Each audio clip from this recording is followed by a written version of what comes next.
It's time for another daily drop here on TarHeelIllustrated.com. I am THI publisher Andrew Jones, and today the topic is some of the news that came out today with the first Associated Press Top 25 ranking of the season being released at noon today, Monday, August 14th. And the Tar Heels come in at number 21 in the rankings. 3 ACC teams are in the poll.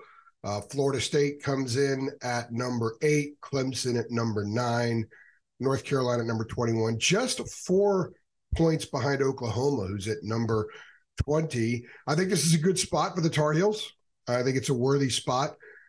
There's certainly enough there to justify them being ranked in the preseason poll, but I don't think there's enough there to justify the Tar Heels being ranked higher than 21st. After all, after the 9-1 start last year, they lost 4 straight games. I know that Mac Brown accurately outlines some of the reasons for those losses. The drop by Josh Downs, taking the foot off against Georgia Tech, but they still lost at home to a third-string quarterback and a bad Georgia Tech team. And then they lost to a third-string quarterback from NC State. Noah Burnett misses a field goal in overtime that could have won the game. Then the throttling by Clemson. And then the bowl game loss to Oregon out in San Diego. Again, another missed field goal was costly there. And I actually thought the Tar Heels played well in that game, certainly well enough to win. So those last 4 losses hover. And I think the 40-point fourth quarter against App State has continued to hover, just like Mac Brown said it would. When we talked to him Monday, 2 days after the App State game, Monday is his weekly press conference, he said, guys, this is going to stick with us. This is going to stay with us all season. We're not going to be able to shed it. Got to get better. Got to disregard it. Well, they still haven't shed it.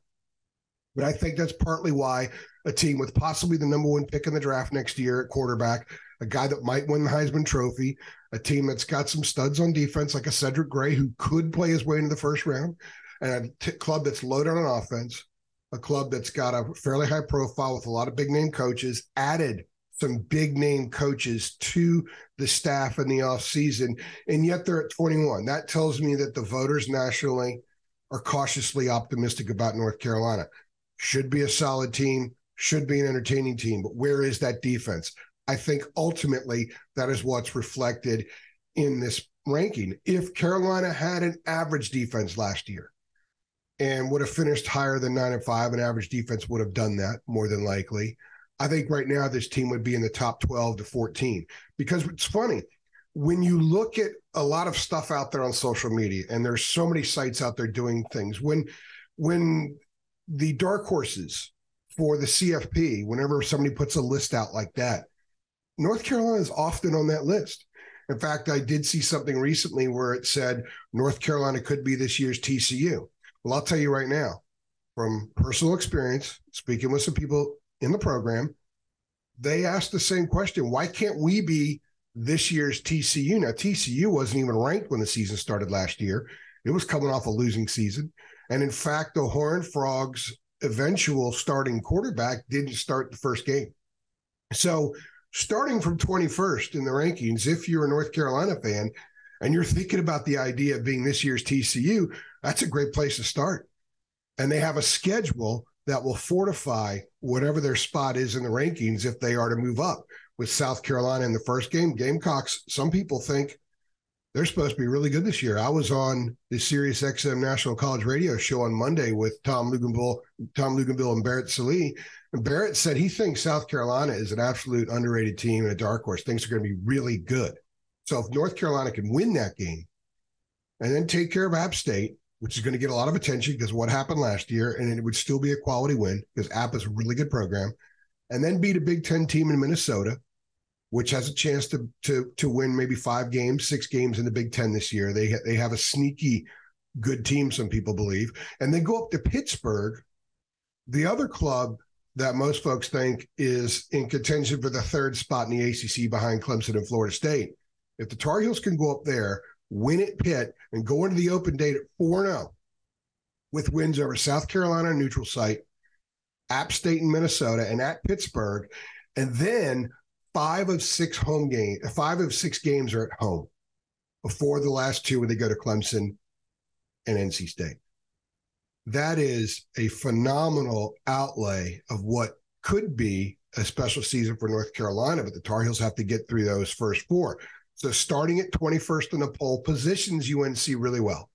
If they go through those first four games and win, they very well could be in the top 10 and then hit as part of the schedule that they should be able to handle with Syracuse, with Virginia, and with Miami coming into Chapel Hill, a road game at Georgia Tech, home games with Duke and Campbell.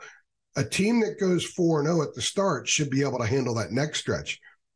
But of course, this is North Carolina football, and it's a program that historically stubs its toe when it's in position to do something significant. We've seen that happen so many times over the course of time. And very quickly, just to get a better idea of what the other three first four opponents, the non-conference ones, what kind of schedule they play and what it might look like if UNC starts out 4-0.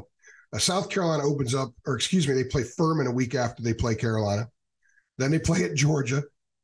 So if the Gamecocks go to Athens and get throttled, it's going to take a little bit away from a UNC win over South Carolina. Then they host Mississippi State. So they very well could be 2-2 after the first four. I'm not sure Carolina's going to get a huge bump out of that. But if they're competitive at Georgia, that will help the Tar Heels with where their ranking is at the end of September. Then you look at Minnesota. They open up against Nebraska on a Thursday night at home. So everybody will be able to take a look at the Gophers before they come to Chapel Hill. Then they play Eastern Michigan, which has actually been a sneaky solid team out of the MAC the last few years. That would be a dangerous game, sandwiching Eastern Michigan in between Nebraska and a trip to North Carolina that's getting a lot of attention up there. And then they go to Northwestern. So a little tricky there for Minnesota, but they should be at the minimum 3-1 if North Carolina beats them. And then you look at App State. They play Gardner-Webb the week before they go to Carolina. And after that, they host East Carolina, sell out, probably be a similar environment to when the Tar Heels went there last year.